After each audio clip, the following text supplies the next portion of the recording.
সর্বশেষ যে ব্যক্তি জাহান্নাম থেকে মুক্তি লাভ করবে তাকে আল্লাহ পাক বলবেন, ফেরেশতাদেরকে বলবেন, ও আমার ফেরেশতারা, আমার এই বান্দাকে জান্নাত এবং জাহান্নামের মাঝখানে রেখে দাও। জান্নাত এবং জাহান্নামের মাঝখানে লোকটি যখন থাকার জায়গা পাবে, সে জান্নাতের দিকে তাকায়া দেখবে আর কাঁদতে থাকবে। আল্লাহ পাক জিজ্ঞেস করবেন, বান্দারে, যুগের পর যুগ ধরে জাহান্নামে কেঁদেছো, আমি রব্বুল আলামিন জাহান্নাম মাফ করে দিয়া জান্নাত জাহান্নামের মাঝখানে রেখে দিয়েছি, আযাব থেকে তো বেঁচে গেছো, এখন কান্দো কেন? লোকটি বলবে, রব্বুল আলামিন কান্দি এই কারণে, জাহান্নাম থেকে মাফ করেছো, তোমার শুকরিয়া আদায় করি। জান্নাত তো আমার কপালে নাই, কিসমতে নাই, কিন্তু জান্নাত আমি এখান থেকে দেখতে পাচ্ছি, জান্নাতের সুঘ্রাণ আমার নাকে আসতেছে, কপালে নাই যাওয়ার। আমি কাঁদি এই জন্য, তুমি যদি মেহেরবানি করে আমাকে জান্নাতের দরজার কাছে একটু দাঁড় করায় দিতা, প্রাণ ভরে তোমার জান্নাতের দৃশ্যটা একটু দেখতাম। আল্লাহ পাক তার আরজি পূরণ করবেন, বলবেন, যাও, ফেরেশতাদের বলবেন, এর জান্নাতের দরজার কাছে দাঁড় করায় দাও। জান্নাতের দরজার কাছে দাঁড়িয়ে লোকটি আবার কান্না শুরু করবে। আল্লাহ পাক প্রশ্ন করবেন, এবার কান্দো কেন? লোকটি বলবে, রব্বুল আলামিন কান্দি এই কারণে, জান্নাতের এই দরজায় দাঁড়ায়া জান্নাতের অফুরন্ত নেয়ামত কিছুই ভালো করে দেখা যায় না, শুধু অল্প জায়গা দেখি। যদি তুমি আমারে দয়া করে জান্নাতের মাঝখানে দাঁড় করায় দিতা, চতুর্দিকে তাকায়া তাকায়া দেখা কলিজারে ঠান্ডা বানাইতাম। তবে আমি ওয়াদা করি, জান্নাতের কোনো নাজ নেয়ামত, কোনো ফল আমি খাবো না, ধরবো না, সইব না। একটুখানি মেহেরবানি করে মাঝখানে দাঁড় করাইয়া দাও, জান্নারে ঠান্ডা করি। আল্লাহ রব্বুল আলামিন ফেরেশতাদের বলবেন, আমার এই বান্দারে জান্নাতের মাঝখানে দাঁড় করাইয়া দে। আল্লাহর নবী বলেন, জান্নাতের মাঝখানে দাঁড়িয়ে লোকটি আগের চাইতে আরো জোরে চিৎকার মেরে কাঁদতে থাকবে। আল্লাহ পাক বলবেন, বান্দারে কি হলো তোর? দরজার কাছে আসতে চাইছিলি, আইনা দিলাম। এবার মাঝখানে আসতে চাইছো, তাও এনে দিয়েছি, আবার কান্দো কেন?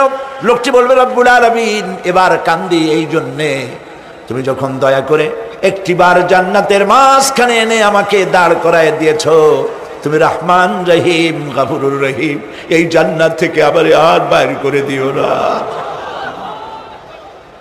আল্লাহ রাব্বুল আলামিন বলবেন, ও আমার বান্দারে, আমার এই জান্নাত তোর খুব পছন্দ হয়েছে নাকি? লোকটি বলবে, রব্বুল আলামিন কলিজা ঠান্ডা হয়ে গেছে, ভাবতেও পারি না এই জান্নাত এত সুন্দর। আল্লাহ পাক বলবেন, বান্দারে, এরকম একটি নয়, দুইটা নয়, তোর জন্য আমি 10টা জান্নাত এরকম রিজার্ভ করে রাখছি। সুবহানাল্লাহ। আল্লাহ পাককে ভয় করে পৃথিবীর সমস্ত পাপ থেকে যারা নিজেকে রক্ষা করবে, আল্লাহ তাদের জন্য এই জান্নাত রেখে দিয়েছেন। সুবহানাল্লাহ। সেই জান্নাতের রিসিপশন আপনারা আন্দাজ করতে পারবেন না, রিসিপশন কারে কয়। কি এর প্রধানমন্ত্রী আর প্রেসিডেন্ট, 4-5টা পুলিশ আর আর্মি আসে, একটা ফট করে সেলুট মারলো, বাস শেষ হয়ে গেল, এরকম না। জান্নাতীদেরকে রিসিপশন দেওয়া হবে। জান্নাতীরা যখন আল্লাহর হুকুমে জান্নাতের দিকে যেতে লাগবে, আর যখন জান্নাতের কাছে চলে যাবে, আল্লাহ রাব্বুল আলামিন শোনায় দিচ্ছেন, হাত্তা ইযা জাউহা ফুতিহাত আবওয়াবুহা ওয়া ক্বালা লাহুম খাজানাতুহা সালামুন আলাইকুম তিবতুম ফাদখুলুহা খালিদিন। সুবহানাল্লাহ। জান্নাতীরা যখন জান্নাতে প্রবেশ করার দরজার মুখোমুখি হবে, দ্বার রক্ষীগণ তখন বলবে, সালামুন আলাইকুম, আল্লাহর শান্তি তোমাদের উপরে বর্ষিত হোক। সুবহানাল্লাহ। দুনিয়ার টাটকা টাটকা সুখগুলি 2 পা দিয়ে ঠেলে দিয়েছো, টাটকা সুখগুলি গ্রহণ করো নাই, হারাম খাও নাই, আল্লাহর দ্বীন কায়েমের জন্য রক্ত দিয়েছো, জীবন দিয়েছো, কষ্ট করেছো, আল্লাহকে ভয় করেছো। আমাদের সালাম গ্রহণ করো, জান্নাতের মধ্যে ঢুকে যাও চিরকালের জন্য। সুবহানাল্লাহ। আর বাইরে হওয়া লাগবে না, চিরকাল এই জান্নাতের মধ্যে তোমরা বসবাস করতে পারবে, আল্লাহ রাব্বুল আলামিনের ফেরেশতারা বলে দিবেন। জান্নাতের মধ্যে আল্লাহ পাক হুরদের সঙ্গে জান্নাতীদের বিয়ের ব্যবস্থা করে দিবেন। কোরআনে কারিমে আল্লাহ পাক বলেন মুত্তাকিনা আলা সুরুরিম মাসফুফাতিন ওয়া যাওয়াজনাহুম বিহুরিন ঈন। সামনাসামনি ভাবে সাজানো সারি সারি আসন সমূহের উপর তারা ঠেস লাগায় বসে থাকবে, আর আল্লাহ রাব্বুল আলামিন হুরদের সাথে জান্নাতীদের বিয়ের ব্যবস্থা করে দিবেন। যেসব হুরের সঙ্গে বিয়ে হবে তাদের আল্লাহ পাক বিবরণ দিচ্ছেন কি রকম হবে তারা। লাম ইয়াতমিসহুন্না ইনসুন ওয়ালা জান, এর পূর্বে জিন এবং ইনসান এদেরকে কেউ স্পর্শ করে নাই। কি রকম তারা?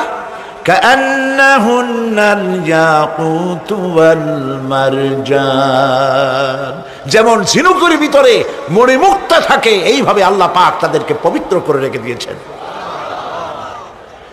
আমার প্রিয় ভাইরা, আল্লাহ রাব্বুল আলামিন কোরআনে কারীমের ভিতরে বলেছেন ফাবিআইয়ি আলা'i রাব্বিকুমা তুকাযযিবান। জান্নাত দান করে আল্লাহ পাক এবার জান্নাতীদেরকে সম্বোধন করে বলবেন ইয়া ইবাদি লা খাউফুন আলাইকুমুল ইয়াওমা ওয়ালা আনতুম তাহজানুন। হে আমার বান্দারা, লা খাউফুন আলাইকুমুল ইয়াওম, আজ আর কোনো ভয় নাই। সুবহানাল্লাহ সুবহানাল্লাহ।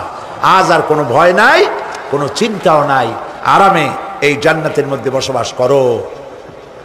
এরপরে আল্লাহ পাক জিজ্ঞেস করবেন ও আমার জান্নাতীরা, আমি যেসব ওয়াদা করছিলাম আমার ওয়াদা মোতাবেক সমস্ত নিয়ামত পেয়েছো? তারা বলবে হ্যাঁ পেয়েছি, সব নিয়ামত আপনার ওয়াদা মোতাবেক সব পেয়েছি। আল্লাহ রাব্বুল আলামিন বলবেন সব পাও নাই, ওয়ালাদাইনা মাজিদ, আমার কাছে আরো বেশি আছে। সুবহানাল্লাহ, আমার কাছে আরো বেশি আছে। জান্নাতীরা বুঝবে না সে আরো বেশিটা কি, এর থেকে আর বেশি কি।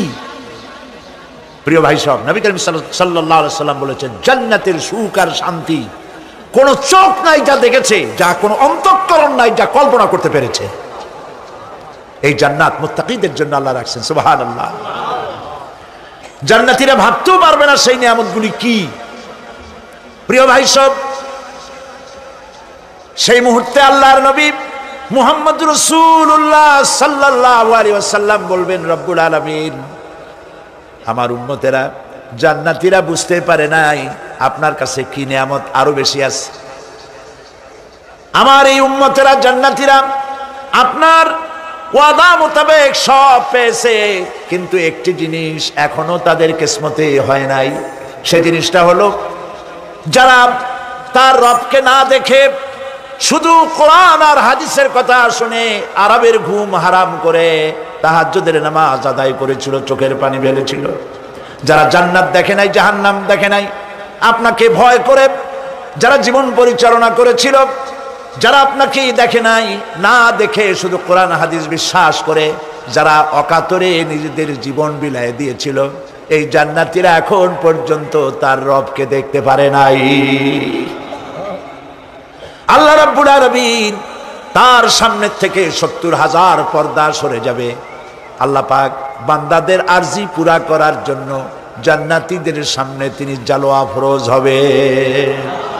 কোরআন শরীফের ভিতরে আল্লাহ পাক বলেন জান্নাতীরা তারা আল্লাহর দিকে, জান্নাতীরা তার রবের দিকে তাকিয়ে থাকবে, আর রব তার বান্দাদের দিকে তাকায়া থাকবে। প্রাণ ভরে জান্নাতীরা রবকে দেখবে। সুবহানাল্লাহ, আল্লাহ পাককে দেখবে। প্রাণ খুলে আজ দোয়া করি রব্বুল আলামিন জান্নাতের যেই পরিবেশে যেই জায়গায় তুমি দয়া করে তোমার গোলামদেরকে তুমি নিজেই দর্শন দিবে, দেখা দিবে।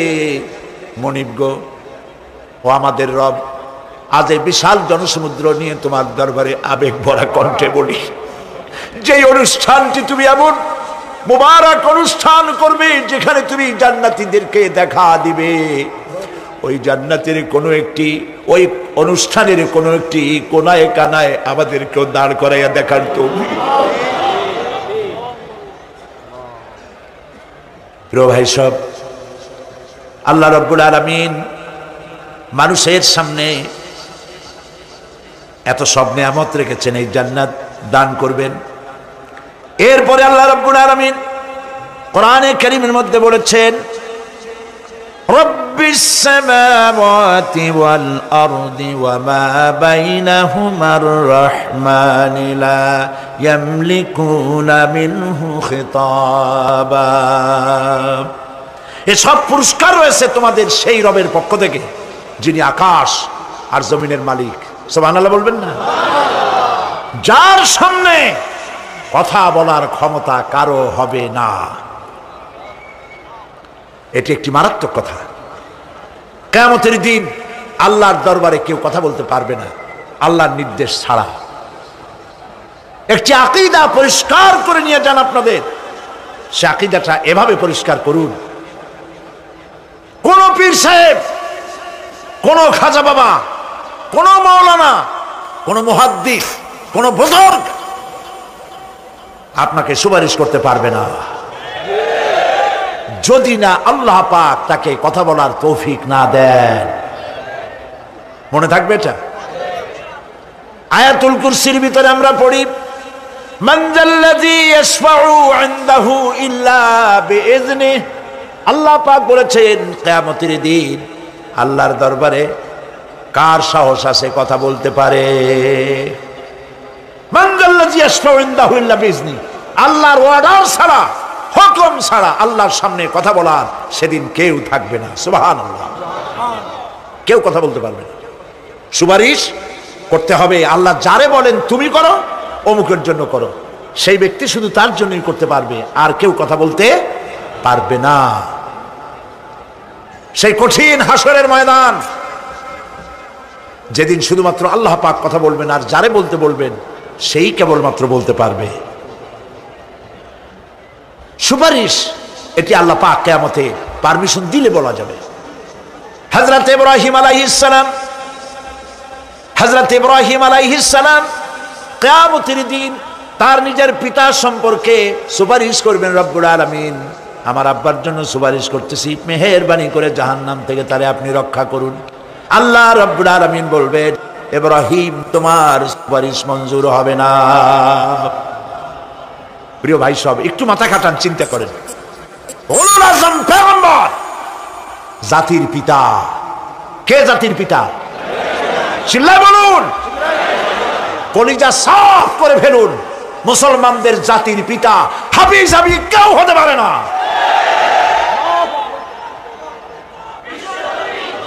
মিল্লাতা আবিকুম ইব্রাহিম। ইব্রাহিম আলাইহিস সালাম এই মিল্লাতের পিতা। সুবহানাল্লাহ। হযরত ইব্রাহিম আলাইহিস সালাম কিয়ামতের দিন বলবেন, আল্লাহ আমার আব্বার জন্য সুপারিশ করছি। আল্লাহ পাক বলবেন মঞ্জুর হবে না।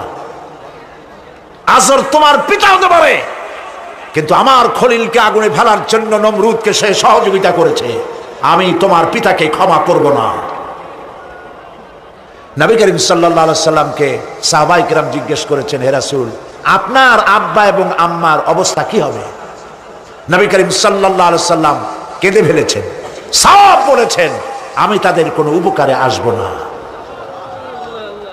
আল্লাহু আকবার। আপনি মনে করছেন নাকি যে ইয়া নবী সালাম আলাইকা বলি অমনি নবীর সুপারিশ পাবেন? এত সহজ।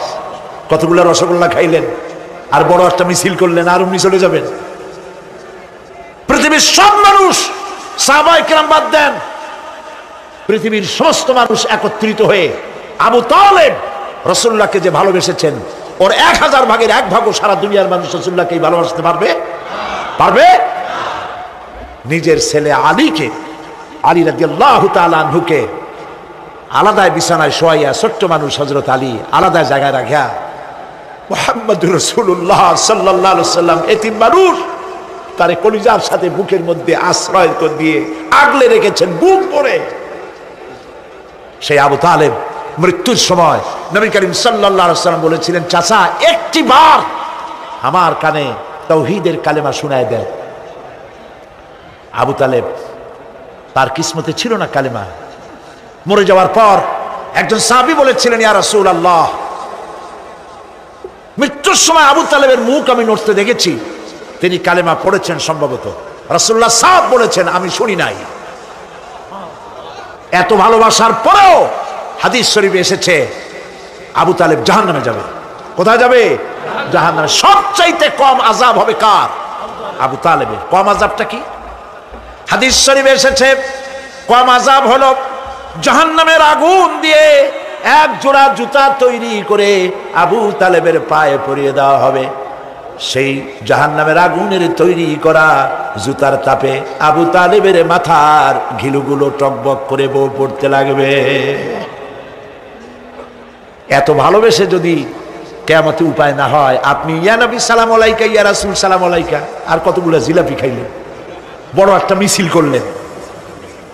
প্রিয় ভাই সব, এইসব বিদআত ছাড়ুন, এগুলি সুস্পষ্ট বিদআত। রাসূলুল্লাহকে ভালোবাসবেন, সাহাবীরা যেভাবে ভালোবেসেছেন ওইভাবে ভালোবাসবেন।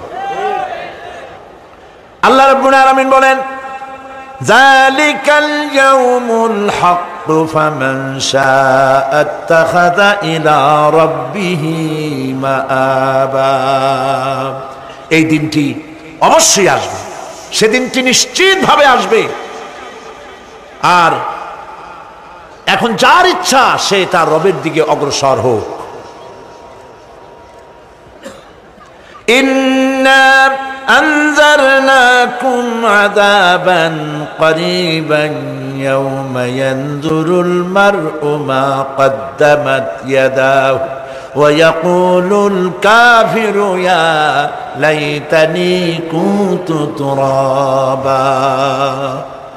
ইন্না আনজারনাকুম আযাবান করিবা, খুব নিকটবর্তী একটি আযাব সম্পর্কে আমি তোমাদেরকে সতর্ক করে দিলাম। কে বলতেছেন? আল্লাহ পাক। লক্ষ্য করুন আল্লাহ কি বলছেন, খুব নিকটবর্তী একটি কঠিন শাস্তি, আযাব, অর্থাৎ কিয়ামত, এ সম্পর্কে আমি তোমাদের